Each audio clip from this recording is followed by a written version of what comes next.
L'héritage est à moi. Papa serait certainement plus heureux si son fils en héritait. Au lieu d'une femme qui n'est pas liée par le sang. Tu n'es plus ma sœur. Je coupe les ponts avec toi. Dit mon frère avec un sourire narquois. En effet, à notre père. Je n'étais pas lié par le sang puisque j'étais l'enfant de ma mère issue d'une précédente relation. Pourtant, il m'aimait comme sa propre fille, ce qui le rendait très spécial à mes yeux. J'étais en colère que mon frère veuille s'accaparer tout ce que notre père avait laissé. Mais j'ai été soulagé par ses paroles concernant la rupture des liens. Ça me va. En échange, une fois que tu auras hérité, ne me contacte plus jamais. Comme si j'allais faire ça. N'attendez pas d'argent de moi plus tard, pas même un centime. Je suis Kelly, fonctionnaire de 29 ans. Mon frère Steve a 22 ans et vient d'obtenir son diplôme universitaire cette année. Il se vante souvent du fait que son entreprise est plus célèbre et plus prospère que le bureau de la ville rurale où je travaille. Ça doit être les gènes de papa, non? J'ai le sang d'un père qui a travaillé pour une grande entreprise. Oui, c'est très impressionnant. Steve évoque souvent la question de l'héritage des traits de notre père. Bien que nous ayons la même mère, nous avons des pères différents. Steve est l'enfant de notre père et de notre mère actuelle. Quant à moi, je suis l'enfant de ma mère et de son ex-mari. Bien que je sois techniquement une belle fille, mon père ne m'a jamais méprisée pour cela et il s'est profondément attaché à moi. Je ne me souviens pas vraiment de mon vrai père. Il s'est enfui avec sa compagne quand j'étais petite. Je considère donc mon père actuel comme mon vrai père. Lorsque Steve était plus jeune, il n'a jamais mentionné que j'étais un enfant du conjoint. Ou que nous avions un père différent. Cependant, lorsque j'étais adulte et qu'il était encore au collège, notre mère est décédée dans un accident de voiture. Notre mère est morte dans un accident de voiture. Incapable de faire face sans blâmer quelqu'un. Steve s'est convaincu que c'était ma faute. À l'enterrement, il s'est écrié. Pourquoi maman devait-elle mourir? Il aurait mieux valu que ce soit toi. Personne ne serait troublé par la disparition du beau-frère ou de la belle-sœur. Peu importe à quel point il était choqué. Le fait d'entendre de telles choses m'a fait perdre toute l'affection que j'avais pour mon frère. Je voulais répliquer à une déclaration aussi dure, mais notre père, que je n'avais jamais vu aussi en colère, m'a jeté à la figure. Notre père, que je n'avais jamais vu aussi en colère, a grondé Steve avec férocité, et j'ai préféré garder le silence. Naturellement, ma relation avec Steve s'est détériorée. Au début, il a essayé de me surpasser sur le plan académique, mais il visait trop haut. Il n'a pas réussi à entrer dans les écoles de son premier choix, tant au lycée qu'à l'université. Il ne pouvait pas non plus me surpasser, car j'étais employé à temps plein. Lui n'était qu'un étudiant travailleur à temps partiel. Il y avait beaucoup d'autres domaines, comme le sport ou les arts, où il aurait pu rivaliser. Mais par peur de l'échec, il ne relevait plus aucun défi. Son lien de parenté était un fait indéniable. Il pensait qu'il pouvait dominer en s'attaquant à ce fait sans avoir besoin de faire d'efforts. Finalement, Steve s'est contenté de se moquer de moi parce que j'étais un beau-fils. Et pas le véritable enfant de notre père. A eu début, ce n'était probablement qu'une colère mal placée due à la perte de notre mère. Mais en grandissant, il a commencé à y croire. Papa et moi sommes la vraie famille, et la sœur est une étrangère. Comme ma sœur est une belle fille, j'ai un statut plus élevé qu'elle. J'en ai eu assez d'avoir affaire à un frère aussi égoïste. Il provoquait unilatéralement, perdait par ses propres moyens et se mettait en colère. Je me suis tellement épuisé à le traiter que j'ai commencé à le rejeter sans réfléchir. Lorsque Steve a choisi de faire la navette entre la maison et l'université, j'ai déménagé pour vivre seul dans un appartement. Lorsque je revenais à la maison, je m'arrangeais avec mon père pour lui rendre visite lorsque Steve n'était pas là. 4 ans plus tard, Steve a obtenu son diplôme universitaire et a réussi à décrocher un emploi dans une entreprise locale assez réputée. J'avais préparé une cravate comme cadeau de fin d'études. Bien sûr, j'ai trouvé un emploi dans une entreprise bien meilleure et plus célèbre que le bureau municipal où vous travaillez en tant que fonctionnaire. Parce que j'ai le sang d'un père qui travaille pour une grande entreprise. Son caractère n'a apparemment pas changé, même en 4 ans d'université. J'ai décidé de ne pas lui faire de cadeaux. J'ai continué à vivre seul et à faire la navette pour aller travailler, tandis qu'il vivait avec notre père et affrontait les rudes vagues de la société en tant que nouvel adulte actif. Ce mode de vie n'a même pas duré 1 an avant que papa ne tombe soudainement malade. Il n'y avait aucun signe lorsque nous nous sommes parlé au téléphone la nuit précédente. Il est décédé si soudainement que je n'ai même pas eu le temps de lui dire au revoir. Lors de l'enterrement, j'étais la principale personne à pleurer. Et grâce aux arrangements préalables de papa sur ce qui était nécessaire et sur les procédures à suivre, tout s'est déroulé sans problème, à l'exception de l'héritage. Le problème, c'était l'héritage. Les seuls héritiers vivants étaient Steve et moi. J'avais le sentiment qu'en parler conduirait inévitablement à un conflit. J'ai trouvé des documents sur l'héritage dans la chambre de papa. Mais je savais qu'il ne serait pas suivi à la lettre. Steve est arrivé avec plus de 30 minutes de retard à notre réunion. Sans s'excuser. Et il a immédiatement dit quelque chose de scandaleux. L'héritage ? Je suis le véritable enfant, alors je prends tout. Toi, en tant que beau-fils, tu n'es qu'un outsider. N'est-ce pas cupide de la part d'un étranger de réclamer l'héritage ? Steve n'arrêtait pas de rire en disant qu'il était le véritable enfant et qu'il monopolisait l'héritage. J'étais tellement fatiguée de traiter avec lui toute ma vie que j'ai posé une condition et promis de renoncer à l'héritage. Je n'hériterai rien de papa. En échange, tu ne devras jamais me contacter pour le reste de ta vie, quoi qu'il arrive. Tu es stupide. Comme si j'allais te contacter. N'attends rien de moi plus tard, disparaît. Dégoûté, je me suis levée pour partir, tandis que Steve continuait à sourire. En partant, je me suis rappelé avec émotion combien il était mignon quand il était enfant. Le lendemain, je me suis rendue dans un cabinet d'avocats pour régler les aspects juridiques de la renonciation à l'héritage. Kelly, tu as dit que tu n'avais aucun droit à l'héritage. Tu es une belle-fille de ton père. En fait, mon père m'a officiellement adoptée, et j'ai donc le droit d'hériter de ses biens. Mais je ne veux plus rien. Je renonce à l'héritage. J'ai interrompu l'avocat en lui disant qu'il reconnaissait sa décision. Bien que je ne l'ai pas dit à Steve, papa m'avait officiellement adopté après avoir épousé ma mère.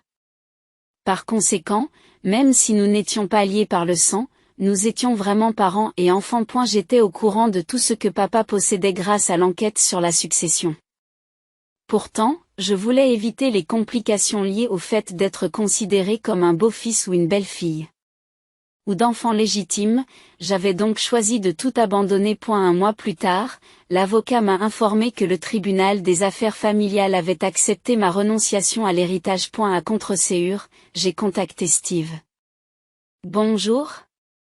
Ma renonciation à l'héritage est complète. Vous savez, l'enquête sur la succession de papa ? Steve m'a coupé la parole en criant. Tais-toi.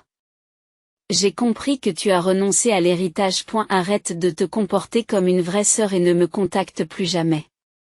Il a raccroché et j'ai poussé un profond soupir.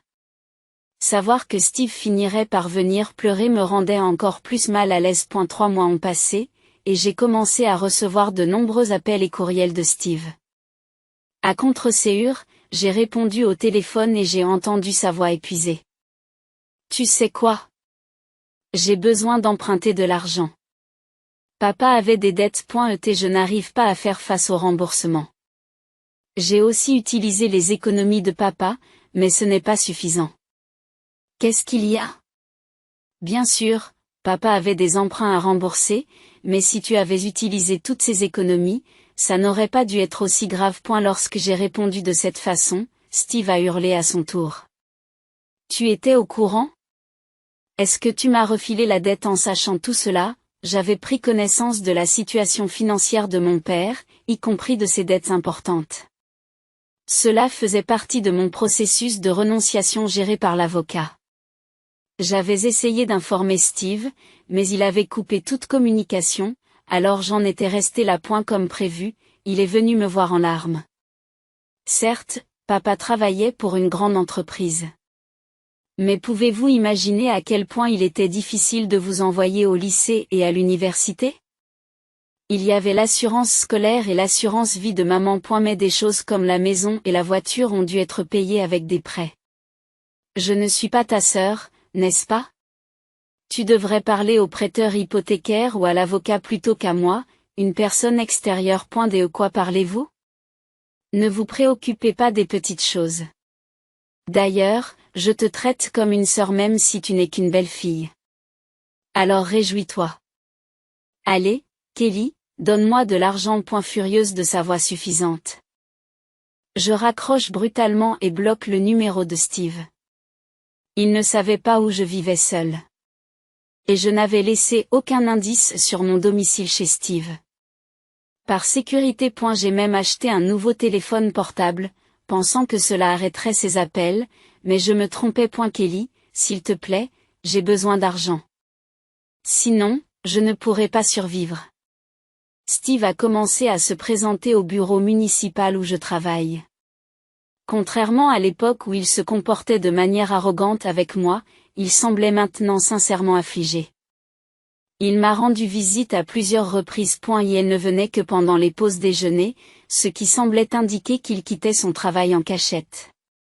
Les jours où il ne venait pas, il appelait quand même plusieurs fois, perturbant mon travail. J'ai expliqué la situation à mon patron, qui m'a transféré à un poste administratif. Mais il a commencé à rester après les heures de fermeture, refusant de partir tant qu'il ne m'avait pas vu.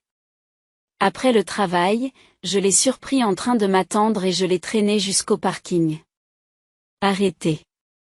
Ne causez pas d'ennui sur mon lieu de travail. Je t'ai dit de consulter les organismes de crédit et l'avocat. Il a finalement cessé de faire semblant d'être poli et m'a regardé les bras croisés, la colère dans la voix. Je les ai déjà consultés, d'accord, grâce à l'assurance vie du crédit collectif, je n'ai plus à payer la maison. Avec les voitures, il restait environ $5 000. J'ai donc négocié pour réduire le remboursement mensuel et continuer à l'utiliser. Ainsi, vous n'avez pas vraiment à lutter pour vivre. Papa n'avait que ces 2 prêts. Pourquoi m'en dis-tu de l'argent? Sa colère s'est soudain apaisée et il a regardé autour de lui nerveusement. Lorsque je l'ai pressé davantage, il a commencé à parler à contre-séhure. En fait, papa avait pas mal d'économies. Je l'ai donc dépensé pour diverses choses et j'ai dépassé mon budget. J'ai emprunté de l'argent à un ami. Mais maintenant je ne peux plus le rembourser. Ce type dit que je l'ai escroqué, alors maintenant je ne peux plus emprunter à personne. Et si je ne peux pas emprunter à des amis, je devrais m'adresser à des prêteurs prédateurs. Je devrais alors rembourser avec de l'argent emprunté, et je n'arriverai pas à joindre les 2 bouts. J'ai soupiré et ma tête m'a fait mal. Son histoire était compliquée. Mais je comprenais dans quel pétrin il se trouvait. Vous voulez dire que vous continuez à emprunter de l'argent pour rembourser des dettes, et maintenant vous êtes coincé. Oui, c'est ça. Je crois que je suis déjà sur la liste noire pour quelque chose. Je ne peux plus emprunter. Si vous payez, tout sera fini. Dit Steve en me tendant la main. Alors, Kelly, donne-moi $8 000. Lorsque j'ai repoussé sa main, Steve s'est frotté la main et m'a jeté un regard furieux. Il n'est pas question que je paie. C'est entièrement de ta faute si tu as trop dépensé pour tes achats et si tu as eu recours à des usuriers. Pourquoi ne m'aides-tu pas quand je te demande ça? Est-ce parce que nous ne sommes que des demi-sangs que tu ne te soucies pas de ton frère? Les beaux enfants sont vraiment les pires, si désagréables. Je suis monté dans ma voiture et j'ai démarré le moteur. Steve a essayé de s'accrocher à moi en désespoir de cause, mais j'ai repoussé sa main. Tu as promis de ne pas me contacter pour le reste de ta vie en échange de l'accaparement de l'héritage. Vous ne tenez pas vos promesses, vous mendiez de l'argent. Et en plus, tu es grossier et stupide. Je n'ai pas un sou pour toi. Si tu reviens, j'appelle la police. Steve m'a interpellé à plusieurs reprises, Kelly, mais je l'ai ignoré. J'ai appuyé sur l'accélérateur, je l'ai laissé sur le parking et je suis parti. Par la suite, Steve a continué à venir à l'hôtel de ville, s'attardant jusqu'à l'heure de fermeture et dérangeant les personnes des différents services. avec ses appels le matin et le soir. Grâce à cela, il est devenu l'une des personnes les plus problématiques de la mairie. Tant que j'étais là, il dérangeait. Comme il ne criait pas et ne faisait pas d'esclandre au guichet, il était difficile de le dénoncer. Et elle était donc plus rapide pour moi de disparaître. Vous voulez Kelly? Elle n'est plus à la mairie. Qu'est-ce qu'elle a fait? Elle a démissionné? Alors, combien d'indemnités de départ a-t-elle touché? Lorsque Steve est venu au guichet comme d'habitude, il a appris par le personnel que j'avais démissionné et que j'avais reçu l'indemnité de départ. Il s'est alors mis à chercher frénétiquement où je pouvais bien être. Cependant, comme les informations personnelles telles que les adresses et les coordonnées des membres du personnel sont protégées, il n'était pas possible de le lui dire librement. Incapable de me trouver, Steve a erré de manière suspecte et a été signalé comme personne suspecte ici et là. Par la suite, il n'a pas pu réunir l'argent avant la date limite de remboursement et rembourse maintenant petit à petit chaque mois, avec des frais de retard considérables. Je l'ai appris d'un enfant à qui Steve avait manqué à ses obligations. Il semble qu'ils doivent finalement faire face à une saisie sur salaire parce qu'il n'a pas pu honorer ses remboursements à d'autres entreprises. Aujourd'hui, il est contraint de vivre modestement. On est loin du frère arrogant qui se pavanait autrefois. Quant à moi, je n'ai pas vraiment quitté la mairie. La ville où je travaille est née de la fusion de plusieurs villes. L'ancienne mairie fait donc toujours office de succursale. J'ai expliqué la situation au service du personnel et j'ai été transféré dans une agence en montagne jusqu'à ce que les choses se tassent. À eu départ, j'avais prévu de retourner dans mon ancien service une fois que le problème de mon frère serait résolu, mais aujourd'hui, je trouve le travail dans cette agence plus satisfaisant. La région montagneuse compte moins de résidents et manque toujours de personnel. Étant plus proche des résidents, j'ai l'impression de leur être plus utile. Lorsque je dis que je n'ai plus de famille, tout le monde me traite avec gentillesse. La tristesse d'avoir perdu mon père et ma mère ne disparaît jamais complètement. Mais au moins, je suis soulagée d'être libérée des complications liées à l'étiquette d'enfant légitime ou d'enfant du conjoint.